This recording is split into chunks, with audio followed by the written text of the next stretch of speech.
Aujourd'hui, on parle de PixPay. PixPay, c'est une banque pour les jeunes, comme Card, mais axé un petit peu plus parent, axé un petit peu plus contrôle sur la carte de l'enfant. On va en parler tout de suite.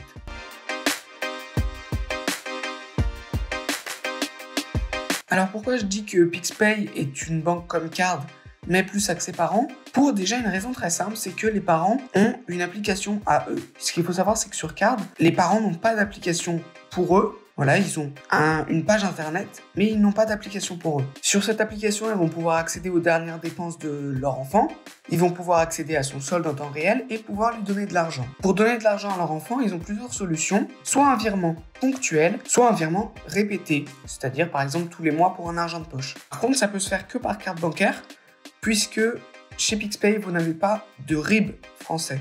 Vous n'avez pas de RIB tout court, donc pas d'IBAN, pas de BIC. C'est-à-dire que vous ne pouvez pas recevoir de virement, par exemple sur Vinted, par exemple sur Le Bon Coin, vous ne pourrez pas vous faire payer. Il faudra que ça arrive sur le compte de vos parents, puis qu'ils vous fassent un virement par carte bancaire. Quelque chose aussi de très intéressant pour les parents, c'est de mettre un plafond de retrait et de dépenses. C'est-à-dire vos parents peuvent mettre un plafond, par exemple, de 100 € par mois, et vous ne pourrez pas payer plus de 100 € par mois. Pareil pour les retraits, vous ne pourrez par exemple pas retirer plus de 50 € par mois. Voilà.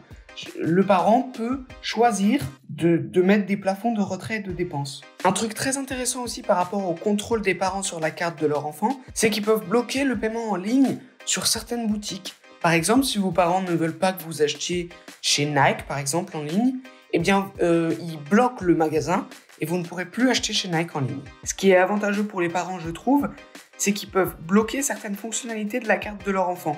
C'est-à-dire qu'ils peuvent par exemple bloquer le paiement à l'étranger, bloquer le paiement sans contact.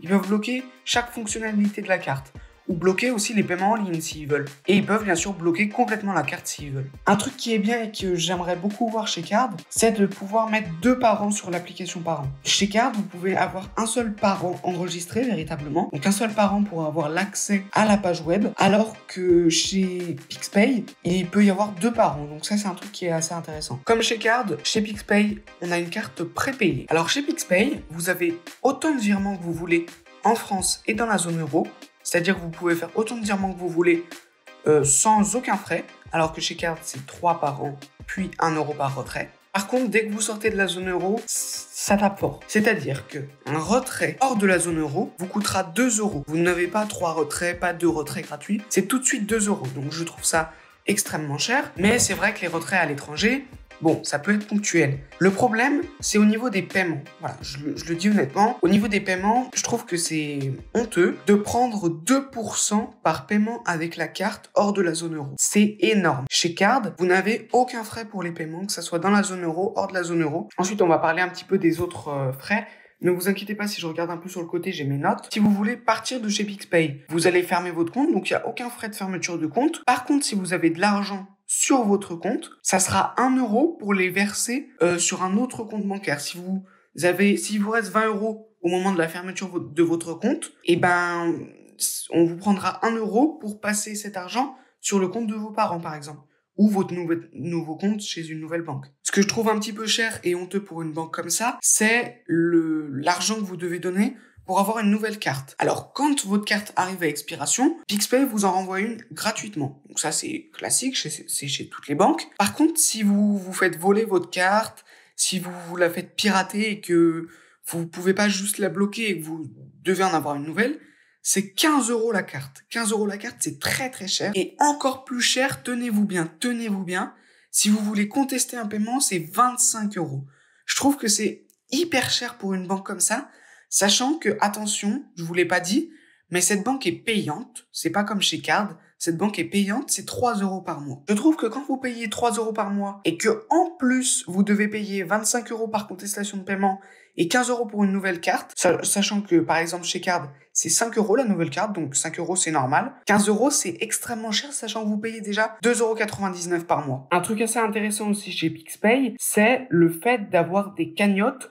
Donc comme ce qui va arriver chez Card pour fin 2020, si vous n'avez pas vu la vidéo, elle s'affiche en fiche de ce côté. Et ben vous pouvez avoir des cagnottes et épargner en fait, directement mettre de l'argent dans une boîte, dans une cagnotte, par exemple 2 € par mois, et au bout d'un moment vous allez arriver à vos 200, 300 euros d'objectif. Là, je trouve ça très intéressant. Donc, qu'est-ce que je pense de PixPay finalement? Je pense que au début, parce que PixPay est disponible dès 10 ans, je pense qu'à 10 ans, effectivement, il faut pas aller chez Card. De toute façon, Card, c'est à partir de 12 ans. Et au tout début, c'est vrai que les parents veulent vraiment avoir le contrôle sur la carte de leur enfant, voir toutes les transactions, etc.